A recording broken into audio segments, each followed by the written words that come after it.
natin na natapos na ang hapunan, pagkatapos maraming tira. Uy, nagda-diet! Chos! Bakit may chos?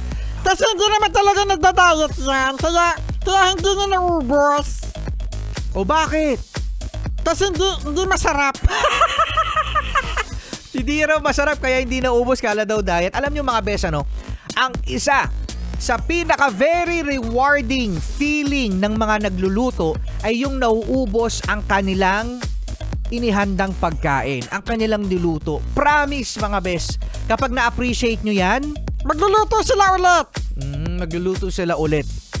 O kaya congratulations sa mga bes natin na naubos ang kanilang niluto para sa kanilang pamilya, para sa kanilang kaibigan. O ibig sabihin yan,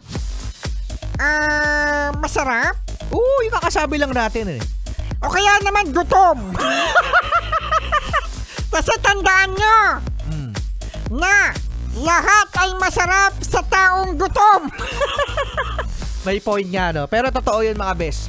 Gustong-gusto yan ng mga chef, ng mga nanay, ng mga tatay, o yung mga kaibigan na natin na nagluluto, na kapag naubos, simot ang kanilang pagkain, no?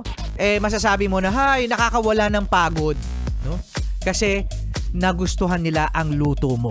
At kapag naman hindi nila nagustuhan, mas nakakapagod. Kasi madalas, hiwa mo na. Hiniwa mo na yung Ricardo. Niluto mo pa. Ikaw pa tagugas ng pinggan.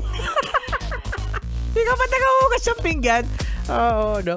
Sa mga bes, yung iba dyan, ngayon palang naghahapunan, lalong-lalo na yung mga pauwi pa lang o kakauwi pa lang sa kanilang mga bahay, maraming salamat. At kami, ang inyong background sa inyong mga kantin o sa mga karinderya, sa UV Express, sa bus, sa mga establishment, kayo yung nakatutok dito sa Yes The Best. Kasama pa rin, Rico Panyero at Marsan Biyak Gabi-gabi.